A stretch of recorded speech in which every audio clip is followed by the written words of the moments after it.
Vamos prosseguir com o estudo da Epístola aos Hebreus, como temos feito semanalmente. Estamos no 5º capítulo e na semana passada nos detivemos no versículo de número 7. Eu lembro que os versos 7 a 10, de certo modo, formam uma pequena unidade em que o escritor sacro demonstra que Jesus não se tornou sacerdote apenas depois da sua ascensão ao céu, narrada com mais detalhes no 1º capítulo do livro de Atos, e sim que ainda durante o seu ministério na terra ele já agiu como sacerdote. Um local específico parece estar na mente do escritor, o jardim do Getsêmani, onde Jesus passou suas últimas horas em liberdade junto com os discípulos, conforme os 4 evangelistas registram.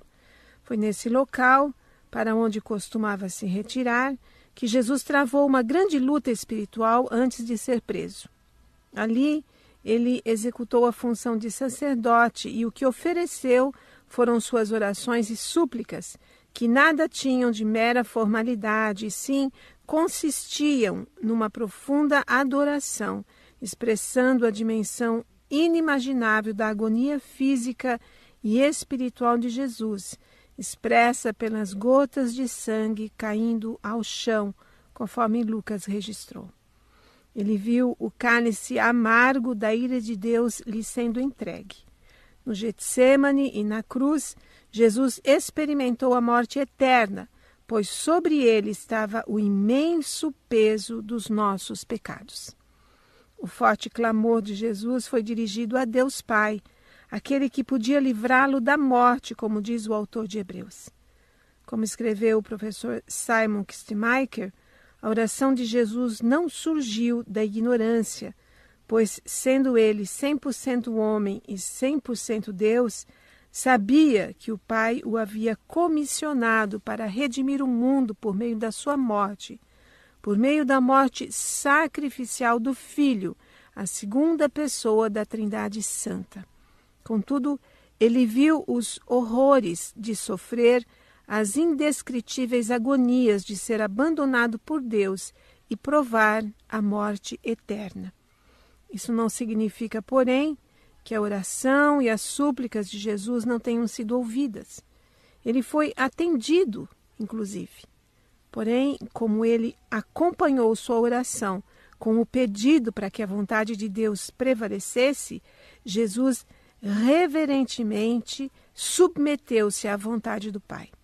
Assim, o cálice da agonia não foi passado e ele provou a morte na cruz, mas Deus o ressuscitou. A grande aplicação prática que isso tudo nos proporciona é que, assim como nosso Senhor jamais foi privado da misericórdia e socorro divinos, também nós somos ouvidos por Deus em nossas orações. Talvez a maior dificuldade esteja em aceitarmos que seja feita a vontade de Deus e não a nossa. Mas essa é uma lição de imenso valor que a agonia de Jesus no Getsêmani nos ensina e não podemos, de maneira nenhuma, ignorá-la. Cabe-nos imitar nosso amado Salvador, aprendendo a ter a sua piedade ou a sua reverente submissão, numa tradução melhor. Como afirmou certa vez o pastor Matthew Henry, Deus tem uma preferência reservada para aqueles que consideram as suas bênçãos como favores, e não para aqueles que exigem bênçãos como se fossem dívidas de Deus para com eles. O autor de Hebreus, prosseguindo em sua demonstração de que Jesus Cristo já era nosso sumo sacerdote durante seu ministério na terra, afirma no 8º verso que, para a execução desse ofício, ele passou pelo aprendizado da obediência. Mas, antes de avançarmos mais, façamos a leitura do texto. Acompanhe, meu ouvinte, Hebreus, 5º capítulo, agora apenas do 8º ao 10º versículo, em que a palavra de Deus diz assim: Embora sendo filho, aprendeu a obediência pelas coisas que sofreu, e tendo sido aperfeiçoado, tornou-se o autor da salvação eterna para todos os que lhe obedecem, tendo sido nomeado por Deus sumo sacerdote, segundo a ordem de Melquisedeque. Aqui eu recorro ao professor Simon Kistemaker, que em seu comentário de Hebreus, publicado pela editora Cultura Cristã, coloca algumas questões para nossa reflexão. A primeira é: Jesus teve mesmo de aprender a obediência, como está no verso 8? O autor de Hebreus apresenta este assunto ao mencionar primeiro a divindade de Jesus e ao afirmar este fato de maneira concessiva, embora fosse filho. Ele não diz que Jesus, porque era divino, tinha de aprender a obediência. Jesus não teve de aprender nada a respeito da obediência, pois sua vontade era a mesma vontade de Deus. No entanto, em sua humanidade, Jesus teve que mostrar obediência. Ele teve que tornar-se obediente e obediente até a morte de cruz, como está em Filipenses, 2º capítulo, verso 8. Como diz uma outra versão, apesar de ser filho, ele aprendeu a obediência na escola do sofrimento. A segunda pergunta é: qual foi a obediência que Jesus teve de aprender? As traduções, por razões de estilo e clareza, falam de obediência. No original grego, no entanto, um artigo definido precede o substantivo e então se lê a obediência. Isto é, a obediência bem conhecida que é esperada do Senhor. Quando interpretamos esse versículo, não devemos pensar em termos de contrastes. É verdade que o homem pecador precisa corrigir seus caminhos mediante o ouvir da palavra de Deus e voltar-se da desobediência para a obediência. Mas Cristo, aquele que não conheceu pecado, aquele sem pecado, não aprendeu por meio do desaprendizado. Ele não precisou desaprender de pecar. Antes, por sua obediência ativa e passiva, Cristo provê vida eterna ao pecador e a quitação da dívida de pecado do homem. Paulo diz em Romanos, 5º capítulo, verso 19: pois exatamente como por meio da desobediência de um só homem muitos foram feitos pecadores, assim também, por meio da obediência de um só homem, muitos serão feitos justos.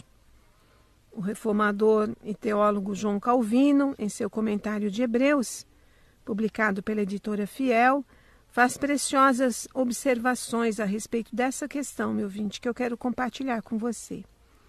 Calvino afirma que Jesus Cristo era plenamente disposto a prestar aquela obediência voluntária que se deve ao Pai. Ele fez isso em nosso benefício, para apresentar-nos o exemplo e o padrão de sua própria submissão, mesmo em face da própria morte. Ao mesmo tempo, pode-se dizer realmente que Cristo, por sua morte, aprendeu perfeitamente o que significava obedecer a Deus, já que esse era o ponto no qual ele atingiu sua maior autorrenúncia. Ele renunciou sua própria vontade e entregou-se de tal modo ao Pai, que espontânea e voluntariamente enfrentou a morte, a qual ele tanto temia. Portanto, o sentido consiste em que, pela experiência de seus sofrimentos, Cristo nos ensinou até onde devemos submeter-nos e obedecer a Deus.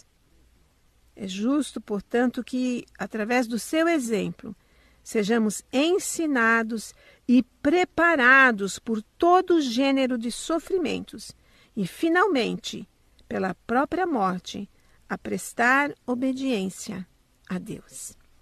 Aliás, diz Calvino, nossa necessidade é ainda muito maior, porque temos uma disposição rebelde e indomável até que Deus nos convença a levar o seu jugo através de aflições como essas. Esse benefício que provém da cruz deve adocicar em nossos corações a amargura proveniente dela. O que mais se pode desejar, além de voltarmos para Deus em plena obediência? Mas não é possível que tal coisa aconteça, a não ser por meio da cruz.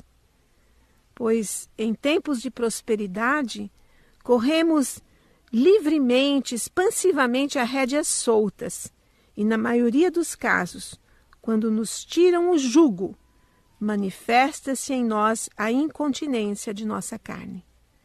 Mas quando nossa vontade é mantida sob repressão, de modo que procuramos agradar a Deus, então nossa obediência realmente se manifesta. A terceira questão à qual o professor Simon se refere diz respeito ao verso 9. Como Jesus foi feito perfeito? A pergunta é legítima, pois Jesus, como Filho de Deus, é perfeito desde a eternidade.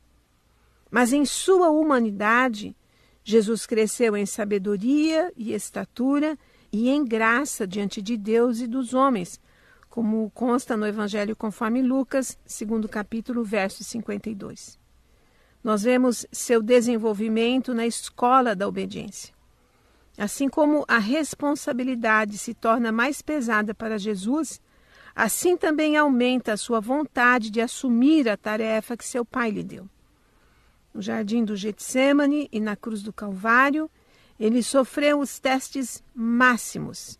Jesus foi feito perfeito mediante o sofrimento. Sua perfeição tornou-se a fonte de salvação eterna para todo aquele que a ele obedece.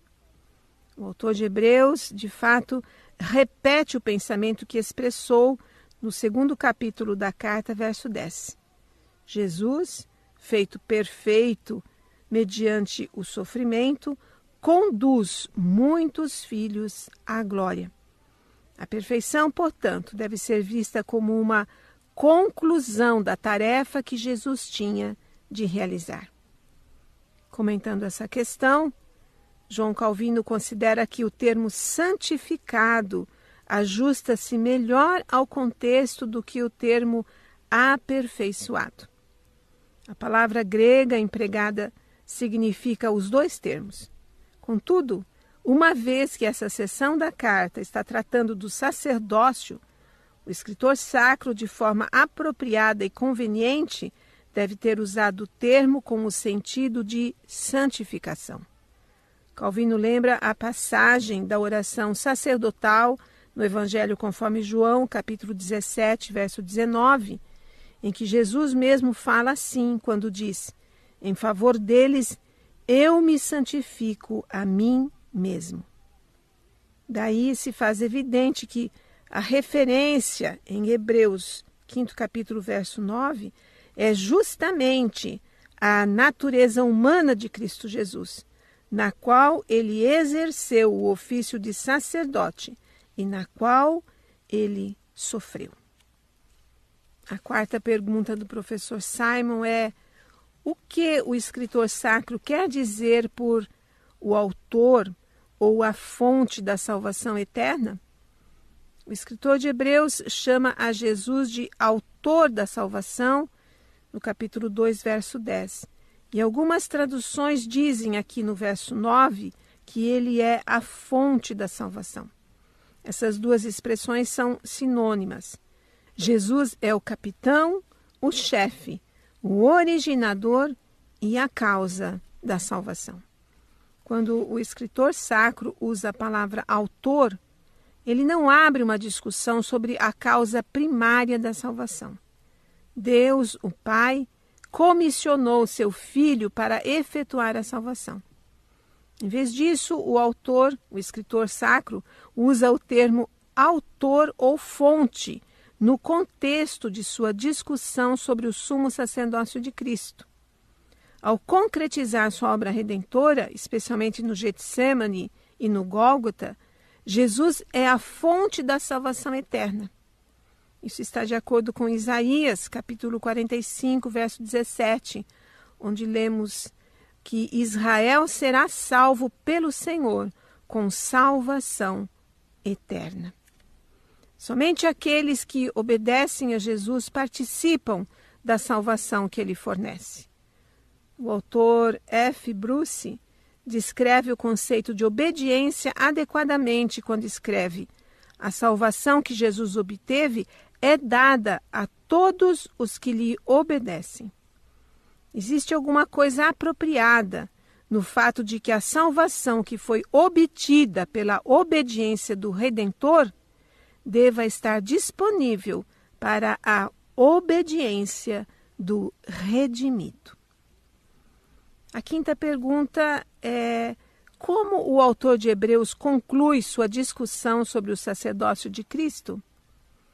Bem, o autor de Hebreus afirma que Deus designou a Jesus para ser sumo sacerdote segundo a ordem de Melquisedeque. Isso é significativo porque essa seção sobre o sumo sacerdócio de Cristo, que começa com Hebreus 4,14, é apresentada em termos do sacerdócio araônico. A seção continua e conclui com uma clara referência ao sacerdócio de Melquisedeque. Observe, então, os seguintes pontos. Não é o autor de Hebreus que designa a Cristo como sumo sacerdote segundo a ordem de Melquisedeque, mas Deus é quem faz isso no Salmo 110, verso 4. O autor de Hebreus pesquisa o Antigo Testamento e mostra que Deus se refere a seu Filho naquela passagem como sumo sacerdote.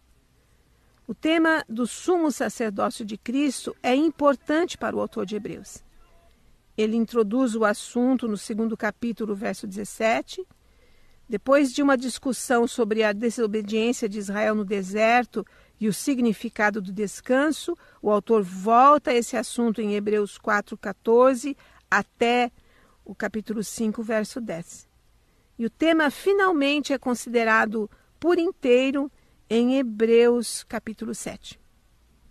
Observamos também que Jesus cumpriu os deveres sacerdotais de Arão, quando ele, em sua submissão e sofrimento, levou até o fim a obra que Deus lhe havia dado a fazer.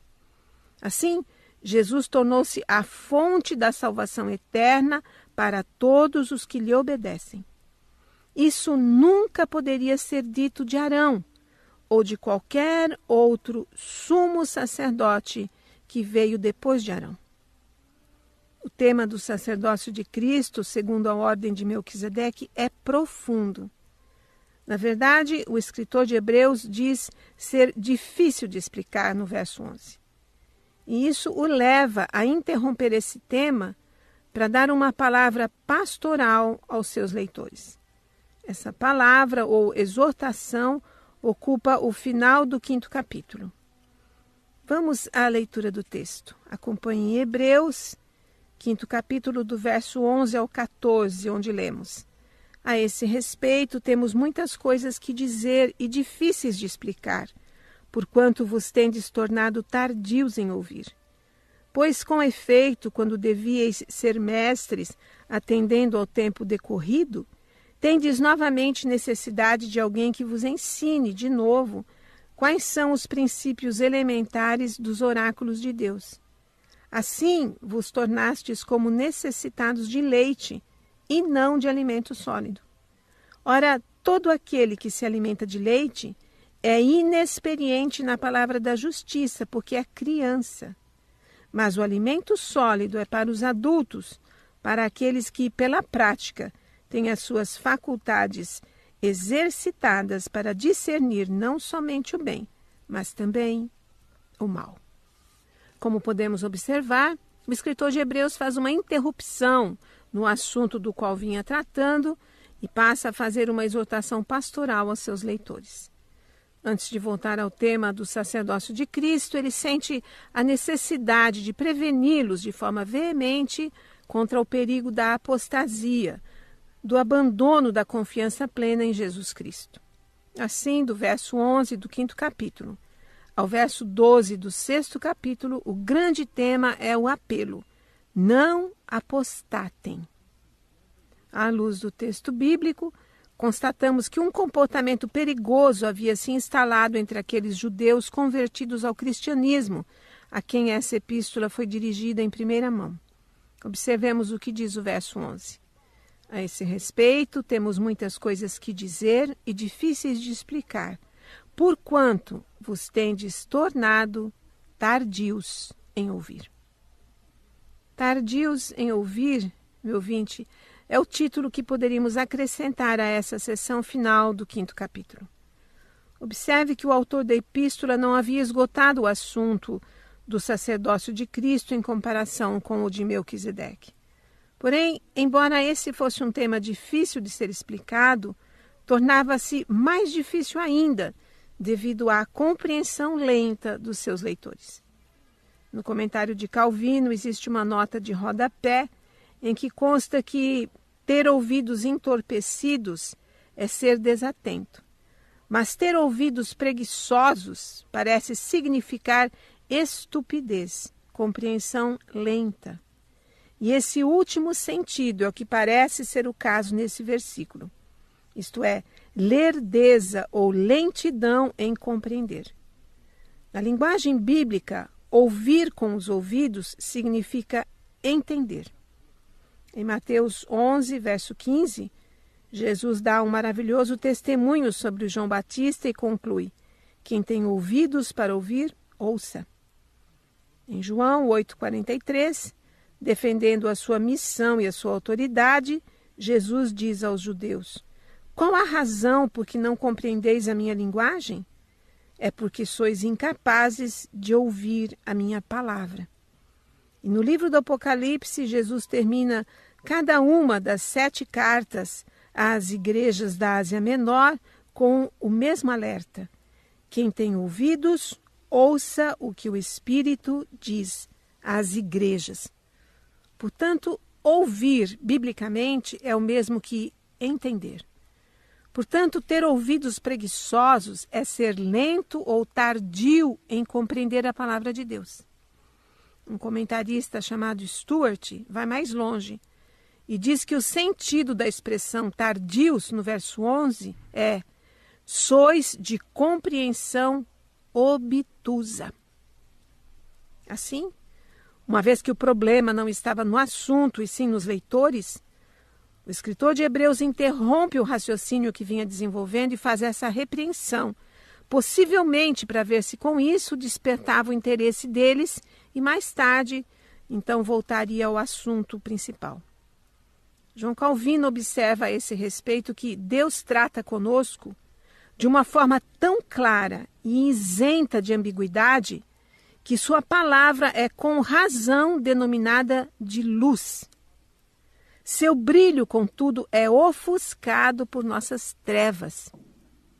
Isso acontece em parte por causa de nosso embotamento e em parte por causa de nossa leviandade.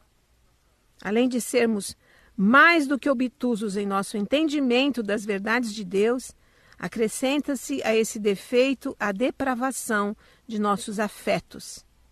Aplicamos nossa mente mais à vaidade do que à verdade de Deus. Somos continuamente impedidos, ou por nossa rebelião, ou pelos cuidados deste mundo, ou pela luxúria de nossa carne. Devemos levar em consideração o alerta da palavra de Deus no verso 11 do nosso texto. Será que também nós temos nos tornado tardios em ouvir, morosos em entender as verdades de Deus, meu ouvinte? Será que, para nosso próprio mal, temos aplicado mais a nossa mente às vaidades desta vida tão passageira e negligenciado as eternas verdades que Deus nos comunica na sua palavra? O tão conhecido texto do Salmo 119, verso 105, diz que a palavra de Deus é lâmpada para os nossos pés e luz para o nosso caminho. Mas isso só é real na vida daqueles que a ela se aplicam com paciência, temor e verdadeiro interesse. Uma Bíblia sempre fechada ou mantida aberta num móvel como um amuleto jamais iluminará o caminho de quem quer que seja. Ser tardios ou morosos em ouvir as verdades de Deus traz graves prejuízos aos crentes. Um desses prejuízos é a estagnação espiritual. Observe o que diz o início do verso 12 do nosso texto. Pois, com efeito, quando devíeis ser mestres, atendendo ao tempo decorrido, tendes novamente necessidade de alguém que vos ensine de novo quais são os princípios elementares dos oráculos de Deus.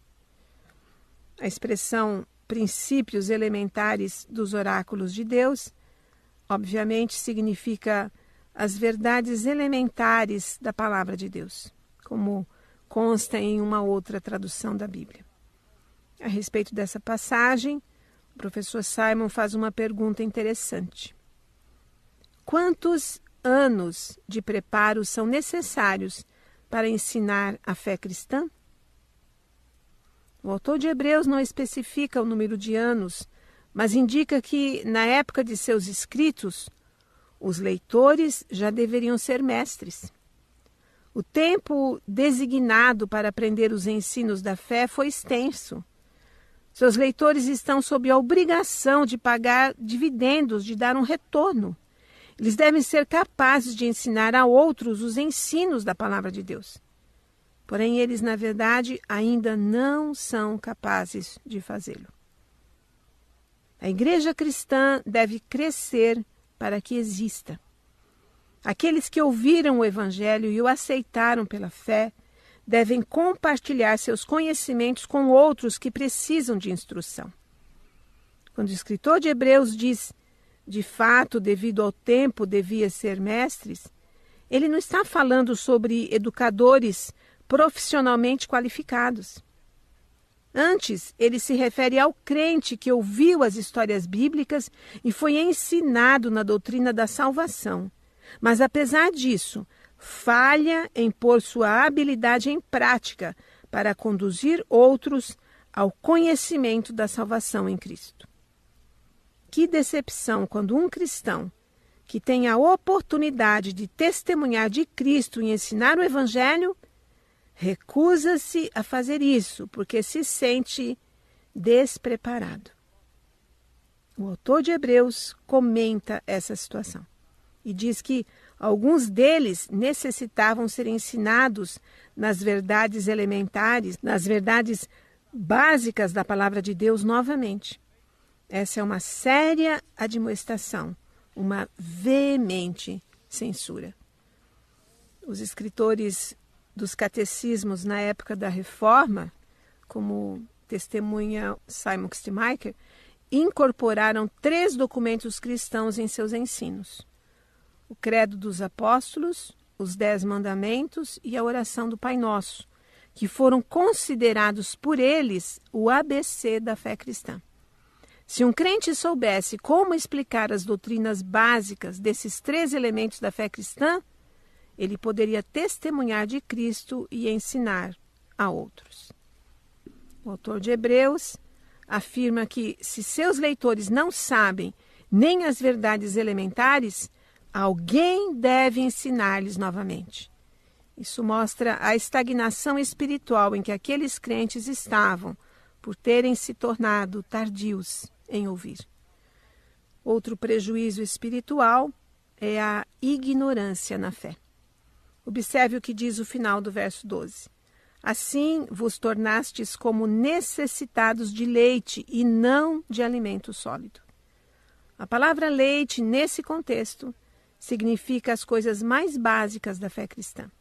Aquelas informações que os recém-convertidos aprendem assim que começam a ler a Bíblia, a frequentar a escola dominical ou as classes de estudo bíblico. É o beabá da fé. Por certo, podemos compreender a falta de conhecimento de um novo convertido. Seu despreparo e sua ignorância são naturais, e sabemos que pouco a pouco o seu crescimento espiritual se fará notar. logo estará apto a se aprofundar em assuntos mais difíceis e assim irá avançando mais e mais. Esse é o caminho natural do cristão. Porém, quando o tempo vai passando e o indivíduo não se desenvolve agindo quanto à palavra de Deus como alguém que só quer ser alimentado por leite, então pode-se dizer que algo está muito errado com essa pessoa. Isso é o que estava ocorrendo com os leitores originais desta epístola. Insistiam em permanecer no jardim da infância da fé. Os assuntos complexos dos quais o escritor sacro estava lhes falando eram difíceis de serem digeridos por eles, e sua ignorância dos grandes temas bíblicos estava manifesta. Algo assim ocorre também em nossos dias, meu ouvinte. O que eu vou dizer agora não é nenhuma novidade. Com o avanço da tecnologia e a disseminação das redes sociais como o WhatsApp, Facebook, Instagram, etc., é incrível a quantidade de informações que estão em circulação. É impressionante a quantidade de mensagens que recebemos todos os dias. Basta que tenhamos um celular com WhatsApp. Não precisa mais do que isso. Até aí, tudo bem. O problema é o conteúdo da maioria dos textos, áudios e vídeos que recebemos. Isso porque, além dos boatos que circulam como se fossem fatos, temos em circulação também uma enormidade de falsas mensagens cristãs. Textos que se chocam frontalmente com a palavra de Deus, textos tolos, infantis, mentirosos, mas disfarçados com belas imagens que parecem comunicar a mais pura verdade. E o surpreendente é que muitos que nos mandam essas falsas pérolas são cristãos. E quando eu as recebo, eu sempre me pergunto, não leram o texto todo? Não perceberam o erro, a mentira, a falsidade? Como puderam compartilhar? Por que não jogaram direto na lixeira? Geralmente eu faço um comentário alertando para a impropriedade daquilo que recebi e deleto aquela imagem, aquele texto, aquela figura. Mas não nego que uma tristeza vem sobre mim, que pode ser explicada à luz do nosso texto. É triste e lamentável constatar que tantos que já deveriam ser maduros na fé e assim nós os julgávamos, na verdade são crianças que se alimentam de leite e não manifestam maturidade espiritual. Deus, meu ouvinte, está nos concedendo tempo. É indispensável que nos esforcemos para que nosso progresso corresponda ao tempo que nos é concedido. Na próxima semana, prosseguiremos com esse assunto. Veremos que a maturidade cristã implica em experiência na palavra da justiça e na capacidade de discernir o tempo todo, não somente o bem, mas também o mal. Ao Senhor seja toda a glória, toda a honra e todo o louvor, hoje e eternamente. Amém.